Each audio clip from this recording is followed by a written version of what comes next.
Joining us right now to talk about the developing situation, some of the latest items happening right now, is Michael Rubin from the American Enterprise Institute. And Michael, as always, it's great to talk to you. Hey, thanks for having me. It's great to be here. All right, so we call him the Chocolate King. Some folks call him the Willy Wonka of Ukraine here. Is there a stark difference between the newly elected president and what we had in Viktor Yanukovych? Well, what we see with the new president is that he very much is a Ukrainian nationalist. Yanukovych was accused of really selling out to Russian influence. Now, Poroshenko has said that he's willing to sit down and negotiate with Vladimir Putin.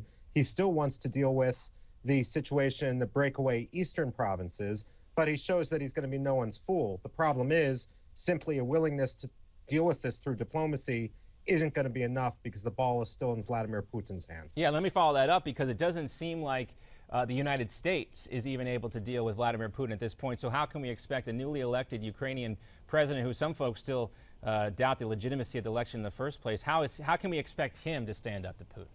Well, certainly, while people are going to object to his election in some of the eastern provinces, the fact of the matter is Poroshenko has the moral high ground because, after all, the Russian thugs in the eastern provinces were too afraid even to let the polling stations open.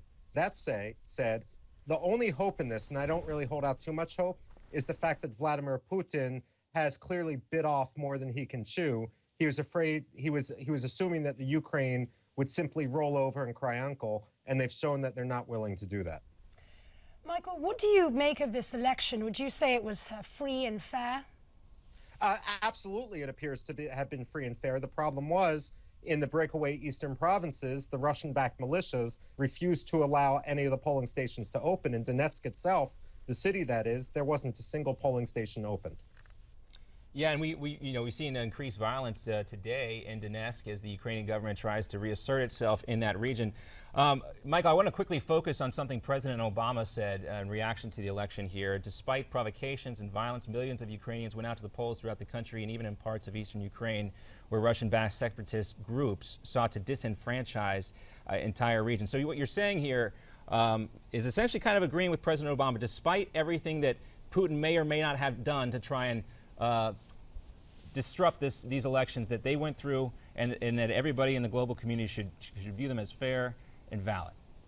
Absolutely, I think people should view them as fair and valid. The problem is, of course, simply the nature of a dictatorship, and I'm talking about Russia now, is that the will of the people doesn't matter, nor do they necessarily respect the will of the people outside their country. And therefore, despite the fact that Poroshenko has a clear legitimacy to negotiate now on behalf of the Ukrainians, I don't think it's going to do that much, make that much difference if Vladimir Putin is insistent on causing trouble. And he may have put his neck out so far that even though he's been a bit bloodied, even though this is more expensive prospect than he was expecting because he has to subsidize all these newly Russian areas, the fact of the matter is he's not gonna give in. And ultimately, this is going to be a continuing problem between the European Union more broadly and Russia.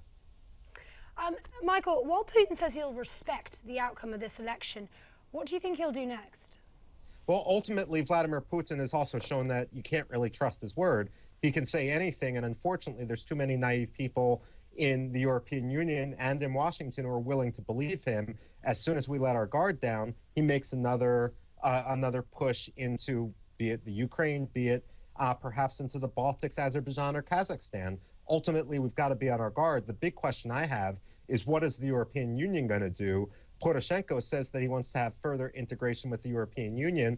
If the European Union decides it's too dangerous to engage with the Ukraine, in effect, are they sacrificing them, despite the vote of the Ukrainian people, back towards Russia? And that is a great question to ask, Michael, and it sets us up to talk about what's happening in Europe as we speak. We see sort of a reaction to the globalization that's happened over the last decade or 25 years, if you will, and a rise in populist movements in countries like the UK and elsewhere in Europe.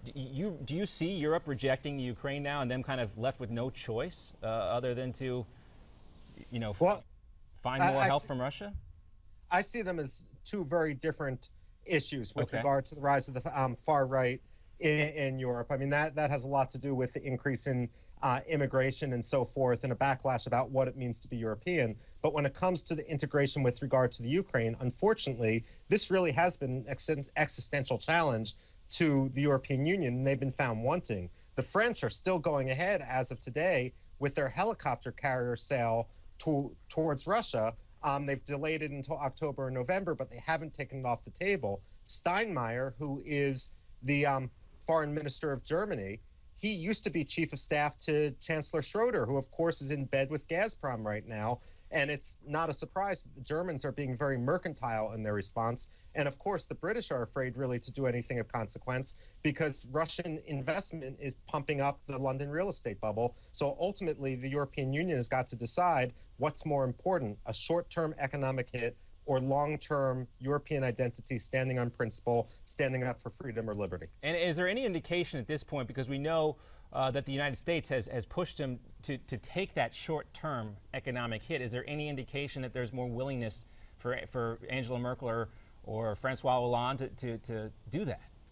Well, you know, I keep thinking back to when Saddam Hussein invaded Kuwait and Margaret Thatcher said to George Bush, "Don't go wobbly on me now." There's no one to say that right now. Now, that's not good to hear, Michael Rubin. Great to see you as always, and we'll look forward to checking back in with you in the near future.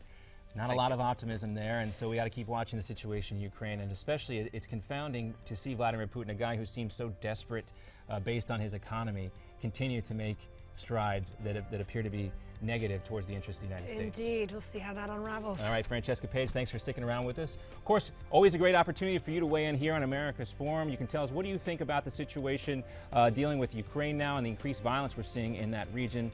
You can reach out to us on social media. Find us on Twitter at NewsmaxTV, the hashtag there, America's Forum. Connect at NewsmaxTV.com is the email address, and Facebook.com/NewsmaxTV is the way you can reach out to us on Facebook. And we'll be back right after this break with your responses.